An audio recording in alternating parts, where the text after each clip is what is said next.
નમસ્કાર ગુજરાત। આજના મુખ્ય સમાચારની અંદર હવામાન વિભાગની ચિંતાજનક આગાહી, ખેડૂતો થઈ જાજો તૈયાર। હોળી પહેલા સરકારની સૌથી મોટી જાહેરાત, મહિલાઓને મળશે મફતમાં ગેસ સિલિન્ડર। શું હોળી પહેલા ખેડૂતોના ખાતામાં જમા થશે ₹2022મો હપ્તો? 1 તારીખથી લાગુ થશે નવા નિયમો, જેમાં એલપીજી ગેસ સિલિન્ડરના ભાવમાં થશે ઘટાડો। વાહન ચાલકો આપે ધ્યાન, હેલ્મેટ પહેર્યા વિના 15 દિવસ નીકળતા નહીં। રાશન કાર્ડ ધારકોને નહીં મળે હવે મફતમાં અનાજ। આધાર કાર્ડ, પાન કાર્ડ ધારકો આપે ધ્યાન, ખાતામાં બેલેન્સ ન હોવા છતાં મળશે ₹10,000 સુધીની સહાય। ગુજરાત સરકારનો સૌથી મોટો નિર્ણય, પેટ્રોલ ડીઝલ થશે બંધ। માર્ચ મહિનામાં 18 દિવસ બેંકો રહેશે બંધ। વિદ્યાર્થીઓ માટે આવી ગઈ છે ખુશ ખબર, ગુજરાતમાં ફરી એકવાર ખેડૂત આંદોલન, શું ખેડૂતોના દેવા માફ થશે? સાથે ગુજરાતમાં ખેડૂત યાત્રાનો થઈ ગયો છે પ્રારંભ। ગામડામાં રહેતા લોકો માટે આવ્યા છે સૌથી મોટા સમાચાર। મોંઘવારીના માર વચ્ચે ગૃહિણીઓ માટે આવ્યા સારા સમાચાર। સોના ચાંદીના ભાવમાં થયો છે વધારો। અને આજના સૌથી મોટા ખેડૂત ઉપયોગી સમાચાર જાણીશું આજના આ વિડીયોની અંદર। મિત્રો, દરેક સમાચાર, દરેક માહિતી જણાવીએ એ પહેલા ગુજરાતના જે પણ મિત્રો ચેનલ ઉપર જો પહેલી વાર આવ્યા હોય તો મિત્રો ખાસ કરીને વિડીયોને એક લાઈક કરી ચેનલને સબસ્ક્રાઇબ કરવાનું ભૂલતા નહીં। સૌથી પહેલા મિત્રો અત્યારના તાજા અને નવા હવામાન સમાચાર ઉપર નજર કરીએ તો હવામાન વિભાગની આગાહીથી ખેડૂતો ચિંતિત। ગુજરાત રાજ્યના વાતાવરણમાં છેલ્લા કેટલાક દિવસથી ભારે અસ્થિરતા જોવા મળી રહી છે। એક તરફ શિયાળાની સત્તાવાર વિદાય થઈ રહી છે અને બીજી તરફ ઉનાળાના પગરવ સંભળાઈ રહ્યા છે, ત્યારે અચાનક જ રાજ્યના હવામાનમાં પલટો આવતા મેઘરાજાનું આગમન થયું છે। હવામાન વિભાગ દ્વારા કરવામાં આવેલી તાજી આગાહી મુજબ આગામી 24 કલાકમાં રાજ્યના વિવિધ ભાગોમાં કમોસમી વરસાદ એટલે કે માવઠું પડવાની પૂરેપૂરી સંભાવના છે। મિત્રો, ત્યાં પછીના સમાચાર ઉપર નજર કરીએ તો રાશન કાર્ડ ધારકો આપે ધ્યાન, નહીતર તો નહીં મળે આવતા મહિને મફતમાં અનાજ। સરકારે રાષ્ટ્રીય ખાદ્ય સુરક્ષા કાયદા હેઠળ રાશન મેળવતા તમામ કાર્ડ ધારકો માટે કેવાયસી કરાવવું ફરજિયાત બનાવ્યું છે। ખાદ્ય અને ગ્રાહક સુરક્ષા વિભાગના નિર્દેશ મુજબ જો લાભાર્થી 28 ફેબ્રુઆરી સુધીમાં પોતાનું કેવાયસી પૂરું નહીં કરાવે તો તેને મળતું મફત રાશન છે મિત્રો બંધ થઈ શકે છે। મિત્રો, ત્યાં પછીના સમાચાર ઉપર નજર કરીએ તો હોળી પર મળશે ફ્રીમાં ગેસ સિલિન્ડર। દિલ્હી સરકારે રાશન કાર્ડ ધારકોને હોળીની ભેટ આપી છે। સીએમ રેખા ગુપ્તાના નેતૃત્વમાં હવે દર વર્ષે હોળી અને દિવાળી પર મફત ગેસ સિલિન્ડર આપવામાં આવશે। આ યોજના હેઠળ ₹853ની રકમ સીધી ડીબીટી દ્વારા લાભાર્થીઓના બેંક ખાતામાં ટ્રાન્સફર કરાશે। સરકારના આ પ્રોજેક્ટ પાછળ અંદાજે ₹242 કરોડ ખર્ચ થશે, જે નાગરિકો પીએનજીનો ઉપયોગ કરે છે તેમને પણ આર્થિક સહાયનો લાભ મળશે। જે રીતે મિત્રો ગુજરાતના નાગરિકોને મફતમાં ગેસ સિલિન્ડર મળશે, એવી રીતે શું ગુજરાતની બહેનોને પણ મફતમાં ગેસ સિલિન્ડર મળવો જોઈએ? હા કે ના નીચે કોમેન્ટ બોક્સમાં જરૂરથી જણાવી આપજો। મિત્રો, ત્યાં પછીના સમાચાર ઉપર નજર કરીએ તો ગુજરાતના વાહન ચાલકો માટે એક મોટા સમાચાર સામે આવી રહ્યા છે। રાજ્યના પોલીસ વડા દ્વારા ડ્રાઈવના આદેશ આપવામાં આવ્યા છે। અકસ્માતોને અંકુશમાં લાવવા ડ્રાઈવનું આયોજન કરવામાં આવ્યું છે। ડ્રિંક એન્ડ ડ્રાઈવ અને કાળા કાચ વિરુદ્ધ કાર્યવાહી કરવામાં આવશે, જેમાં હેલ્મેટ ન પહેરનાર કે ઓવર પેસેન્જર ભરેલા વાહનના ચાલક વિરુદ્ધ કાર્યવાહી કરવામાં આવશે। ગુજરાત પોલીસ દ્વારા સ્પેશિયલી ટ્રાફિક ડ્રાઈવનું આયોજન કરવામાં આવ્યું છે, જેમાં અલગ અલગ વિસ્તારમાં આ ટ્રાફિક ડ્રાઈવ યોજવામાં આવશે। રોંગ સાઈડ વાહનોમાં ગેરકાયદેસર એલઈડી લાઇટ હશે તેવા ચાલકો વિરુદ્ધ કાર્યવાહી કરવામાં આવશે। સાથે સાથે જાહેર રોડ પર થયેલા અનઅધિકૃત પાર્કિંગને લઈ કાર્યવાહી કરવામાં આવશે। ટ્રાફિક પોલીસ અને ટ્રાફિકના નિયમો તોડનાર વિરુદ્ધ કાર્યવાહી થશે। મિત્રો, ત્યાર પછીના સમાચાર ઉપર નજર કરીએ તો 1 તારીખથી લાગુ થશે નવા નિયમ. ફેબ્રુઆરી મહિનો હવે પૂરો થવાને ગણતરીના દિવસો બાકી રહ્યા છે, ત્યારે 1 માર્ચ 2026થી નવા નાણાકીય વર્ષનો પ્રારંભ થશે. ભારત સરકાર દ્વારા વિવિધ નાણાકીય સંસ્થાઓ દ્વારા દર વર્ષે આ દિવસે અનેક આર્થિક નીતિઓમાં ફેરફાર કરવામાં આવે છે. આ વખતે પણ એલપીજી ગેસ સિલિન્ડરની કિંમતથી લઈને પાન કાર્ડ, ક્રેડિટ કાર્ડના વપરાશ સુધી 5 મહત્વપૂર્ણ નિયમો બદલવા જઈ રહ્યા છે. આ ફેરફારો સામાન્ય નાગરિકોના ઘરના બજેટ અને બેન્કિંગ વ્યવહારો પર સીધી અસર કરશે. તેથી સમયસર રહેતા આ ફેરફાર વિશે જાણી લેવું અગત્યનું આવશ્યક છે. તો સૌથી પહેલા ફેરફાર વિશે વાત કરીએ તો મિત્રો, એલપીજી અને ઇંધણના ભાવમાં ફેરફાર જોવા મળશે. દર મહિનાની 1 તારીખે ઓઇલ માર્કેટિંગ કંપનીઓ રાંધણ ગેસના ભાવની સમીક્ષા કરે છે. 1 માર્ચના રોજ પણ એલપીજી સિલિન્ડરના ભાવ જાહેર કરવામાં આવશે. નોંધનીય છે કે 1 ફેબ્રુઆરી 2026ના રોજ બજેટ દરમિયાન 19 કિલોગ્રામના કોમર્શિયલ સિલિન્ડરમાં 50 રૂપિયાનો વધારો કરવામાં આવ્યો હતો. જોકે 14 કિલોના ઘરેલું સિલિન્ડરના ભાવ 8 માર્ચ 2025થી સ્થિર છે, પરંતુ આ વખતે તેમાં ફેરફારની શક્યતા નકારી શકાય તેમ નથી. આ ઉપરાંત હવાઈ મુસાફરીના ભાડા, નક્કી કરવામાં આવેલ એરટેલ બેન્ડ, ફ્યુલ, સાથે મિત્રો સીએનજી અને પીએનજીના નવા ભાવ પણ જાહેર થવાની જાહેરાત કરવામાં આવી છે.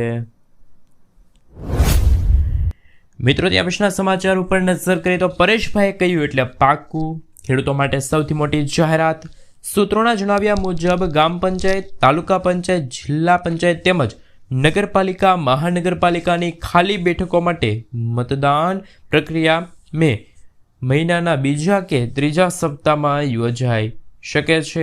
જેના આધાર પર પરેશ ગોસ્વામીએ કહ્યું કે કોઈને પણ રાજકારણના હાથા નથી બનવા દેવા, એટલા માટે ચૂંટણીની પ્રક્રિયા વધુ ઉમારી 3 માંગોને લઈને આંદોલન આગળ વધારી. શું મિત્રો ગુજરાતના ખેડૂતોના દેવા માફ થવા જોઈએ? શું ખેડૂત આંદોલન થવું જોઈએ? હા કે ના નીચે કોમેન્ટ બોક્સમાં જરૂરથી જણાવી આપજો. મિત્રો, ત્યાં પછીના સમાચાર ઉપર નજર કરીએ તો શું હોળી પહેલા ખેડૂતોના ખાતામાં જમા થશે ₹2000નો 22મો હપ્તો? પ્રધાનમંત્રી કિસાન સન્માન નિધિ યોજનાના લાભાર્થીઓ માટે અત્યારે સૌથી મોટો પ્રશ્ન છે કે 2000નો 22મો હપ્તો ક્યારે જમા થશે? હોળીનો તહેવાર નજીક હોવાથી ખેડૂતો આશા રાખી રહ્યા છે. સરકાર તહેવાર ભેટ તરીકે આ રકમ જાહેર કરશે. શું હોળી પહેલા ખેડૂતોના ખાતામાં ₹2000 જમા થશે?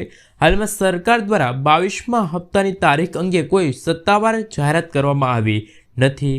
જોકે સામાન્ય રીતે સરકાર તહેવારોના સમયે ખેડૂતોને આર્થિક સહાય આપતી હોય છે, તેથી હોળી પહેલા હપ્તો આવવાની શક્યતા નકારી શકાશે નહીં. સાથે મિત્રો, આ કામ અધૂરા હશે તો તમને ₹2000નો 22મો હપ્તો નહીં મળે. ઘણીવાર ટેકનિકલ ખામી અને અધૂરા ડોક્યુમેન્ટ્સના કારણે હપ્તો અટકી જતો હોય છે. KYC છે, આધાર લિંકિંગ છે, જમીન સીડિંગ છે અને બેંક વિગતો, આ 4 પ્રક્રિયા તમે પૂર્ણ કરી છે તો તમારા ખાતામાં ₹2000નો હપ્તો જમા થશે, નહીંતર તો તમારા ખાતામાં ₹2000નો હપ્તો જમા થશે નહીં.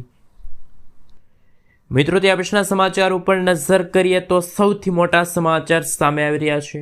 ખાતામાં બેલેન્સ ન હોવા છતાં પણ મળશે ₹10,000ની સહાય.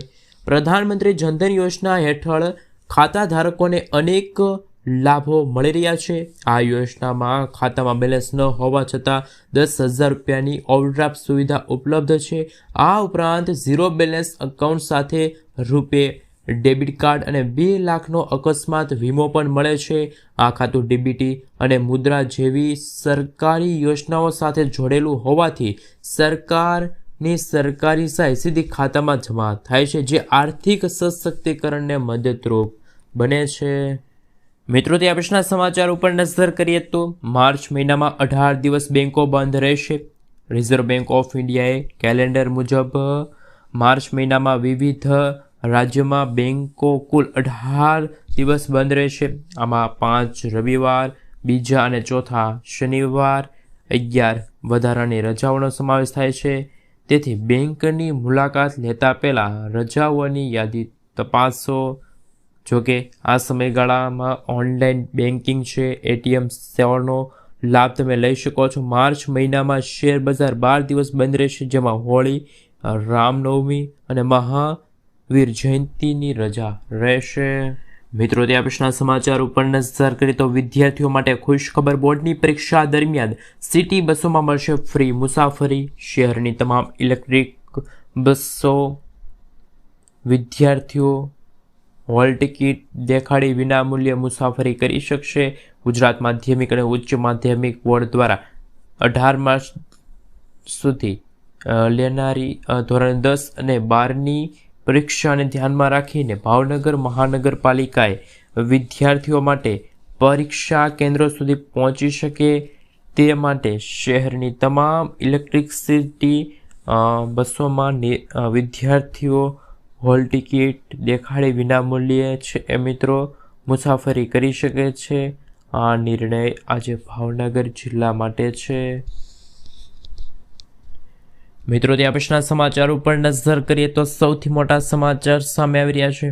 આજની બે મોટી જાહેરાત. જો ગુજરાત બોર્ડ દ્વારા માર્ચ મહિનાની રજાઓના કેલેન્ડર જાહેર, જેમાં ધૂળેટી 3 માર્ચના બદલે 4 માર્ચના રોજ, ચેટીચાંદ 20 માર્ચના બદલે 19 માર્ચના રોજ, રમઝાન ઈદ 20 માર્ચના બદલે 21 માર્ચના રોજ અને રામનવમી 27ના બદલે 26 માર્ચના રોજ. આમ પ્રાથમિક શિક્ષકો અંગે નિર્ણય શિક્ષણ વિભાગે લીધો છે. શિક્ષકોને હવે બિન શૈક્ષણિક કામગીરીમાંથી મુક્તિ. રાજ્યના પ્રાથમિક શિક્ષણ નિયામકના પરિપત્ર. શિક્ષણ સિવાયની અન્ય કામગીરીમાં ન જોડાવા સૂચના. રાષ્ટ્રીય હિત સિવાયની કામગીરી નહીં કરાવી શકાય. મિત્રો, ત્યાં પછીના સમાચાર ઉપર નજર કરીએ તો સોનાના ભાવમાં વધારો. આજે સોનાના ભાવમાં વધારો જોવા મળ્યો છે. દિલ્હીમાં 24 કેરેટ સોનાનો ભાવ 1,62,050 રૂપિયા પ્રતિ 10 ગ્રામ પર પહોંચ્યો છે, જ્યારે 22 કેરેટ સોનાનો ભાવ 1,48,580 રૂપિયા છે. આંતરરાષ્ટ્રીય બજારમાં સોનું છે મિત્રો 5,18,136 પ્રતિ ઓસ પર ટ્રેન્ડ થઈ રહ્યો છે. અમદાવાદ અને રાજકોટમાં આ 24 કેરેટ સોનાનો ભાવ 1,61,000 રૂપિયા નોંધાણો છે. બીજી તરફ ચાંદીના ભાવમાં ઘટાડો જોવા મળ્યો છે, જે ઘટીને 2,84,900 રૂપિયા પ્રતિ કિલોગ્રામ પહોંચ્યું છે. મિત્રો, ત્યાં પછીના સમાચાર ઉપર નજર કરીએ તો સરકારનો મોટો નિર્ણય. 1 એપ્રિલથી કેન્દ્ર સરકારના નિર્દેશો આપ્યા છે કે બધા રાજ્યોમાં અને કેન્દ્ર શાસિત પ્રદેશોમાં હવે 20% સુધી ઇથેનોલ વાળું પેટ્રોલ વેચાશે. આ નિર્ણય પેટ્રોલિયમ અને કુદરતી ગેસ મંત્રાલયના એક સૂચના દ્વારા આપવામાં આવ્યું છે. સરકારનું કહેવું છે કે આ પગલાંથી માત્ર ક્રૂડ ઓઇલ પરની નિર્ભરતા ઓછી થશે નહીં, પરંતુ ખેડૂતોની આવક વધારવામાં અને પર્યાવરણને રક્ષણ કરવામાં મદદરૂપ મળશે અને 1 એપ્રિલથી આ નવો નિયમ લાગુ થશે. મિત્રો, ત્યાં પછીના સમાચાર ઉપર નજર કરીએ તો સૌથી મોટા સમાચાર સામે આવી રહ્યા છે. દીકરીઓને મળશે હવે 1,10,000 રૂપિયાની સહાય. ગુજરાત સરકાર મહિલા અને બાળ વિકાસ વિભાગ દ્વારા દીકરીઓના જન્મદરને વધારવા અને તેમના શિક્ષણને પ્રોત્સાહન આપવા માટે વહાલી દીકરી યોજના અમલમાં મૂકીએ છીએ. આ યોજના હેઠળ પાત્રતા ધરાવતી દીકરીઓને 1,10,000 રૂપિયાની આર્થિક સહાય આપવામાં આવશે. 3 અલગ અલગ હપ્તામાં આપવામાં આવશે. સાથે સાથે મિત્રો, સહાયની યોજના કેવી છે એમના વિશે વાત કરીએ તો આ યોજના હેઠળ 1,10,000 રૂપિયાની રકમ નીચે મુજબ 3 હપ્તામાં સીધી બેંક ખાતામાં ટ્રાન્સફર કરવામાં આવશે. પ્રથમ હપ્તો છે દીકરીને જ્યારે 1 ધોરણમાં પ્રવેશ મળે ત્યારે 4,000 રૂપિયા. બીજો હપ્તો દીકરી જ્યારે 9મા ધોરણમાં પ્રવેશ મેળવે ત્યારે 6,000 રૂપિયા. અને ત્રીજો હપ્તો છેલ્લો હપ્તો દીકરી જ્યારે 18 વર્ષની પૂર્ણ થાય ત્યારે. અને મિત્રો, આપણે જણાવી દઈએ તો નોંધ એ છે કે દીકરીના બાળ લગ્ન થયેલા હોવા જોઈએ નહીં. મિત્રો ત્યાર પછીના સમાચાર ઉપર નજર કરીએ તો સૌથી મોટા સમાચાર સામે આવી રહ્યા છે. હવે એજન્ટ વગર ઘરે બેઠા મળશે ડ્રાઇવિંગ લાયસન્સ. ડ્રાઇવિંગ લાયસન્સ મેળવવું વધુ સરળ છે. અરજદારો હવે એજન્ટની મદદ વગર ઘરે બેઠા ઓનલાઈન ટેસ્ટ આપી લર્નિંગ લાયસન્સ મેળવી શકે છે. આ નવી સુવિધા અંતર્ગત તમારે આરટીઓ કચેરીના ધક્કા ખાવા નહીં પડે અને આ ઓનલાઈન એક્ઝામમાં કુલ 15 પ્રશ્નો હશે, જેમાંથી 7 પ્રશ્નોના જવાબ સાચા પડવા ઉપર. આ સાથે આ પ્રક્રિયા ફેબ્રુઆરી 2024 સુધી શરૂ છે અને આનાથી લોકોને સમય અને નાણાં બંને બચશે. મિત્રો ત્યાર પછીના સમાચાર ઉપર નજર કરીએ તો ગુજરાત સરકારનો મોટો નિર્ણય. ગુજરાત સરકારે મહેસૂલ ક્ષેત્રે મોટો નિર્ણય લીધો છે. ઇનામી જમીન ધરાવતી હજારો કબજેદારોને લઈને મોટી રાહત આપવામાં આવી છે. લાંબા સમયથી અયાતો આગામી જમીનોના અધિકૃત બજારો કે પછી સરળ રીતે નિયમબદ્ધ કરી શકાય છે. સાથે સાથે મિત્રો આપણે જણાવી દઈએ આ નિર્ણય ગ્રાન્ટ કરાયેલી કે વચ્ચે રીગ્રાન્ટ થવાની પાત્ર હોવા છતાં વિવિધ કારણોસરને થયેલી જમીન માટે પણ ગેમ ચેન્જર સાબિત થશે. મિત્રો ત્યાર પછીના સમાચાર ઉપર નજર કરીએ તો સૌથી મોટા સમાચાર સામે આવી રહ્યા છે. ગુજરાતમાં ખેડૂત યાત્રાનો પ્રારંભ. ગુજરાત ખેડૂતોના સંદર્ભમાં 108 દિવસ જેલમાં રહ્યા બાદ ફરી એકવાર આંદોલન થશે. પરિવર્તન લાવો, ખેડૂતો બચાવો અને નારા સાથે આજ રોજ મિત્રો સોમનાથ મહાદેવના દર્શન મળીને હવે પછી ખેડૂત યાત્રાનો પ્રારંભ થશે. ખેડૂત યાત્રાનો વિધિવત પ્રારંભ થયો છે. આ પાત્રતા ગ્રામીણ અને ગુજરાતમાં ફરી એકવાર ખેડૂતોની વેદનાને પહોંચવા માટે. મિત્રો ત્યાં પછીના સમાચાર ઉપર નજર કરીએ તો સૌથી મોટા સમાચાર સામે આવી રહ્યા છે. એમના વિશે વાત કરીએ તો રાશન કાર્ડને લઈને બીજા મહત્વના સમાચાર. રાશન કાર્ડ ધારકો માટે મોટી ખુશ ખબર. ડિજિટલ ઇન્ડિયા અંતર્ગત ભારત સરકારે અનોખી પહેલ કરી છે. દેશમાં પહેલીવાર રાશન સિસ્ટમને ડિજિટલ બનાવવા માટે ઈ-પોસ્ટ મશીન અને વન નેશન વન રેશન જેવી પ્રક્રિયાઓની શરૂઆત કરવામાં આવી છે. ત્યારે મિત્રો ડિજિટલ કરન્સીને પીડીએસ સાથે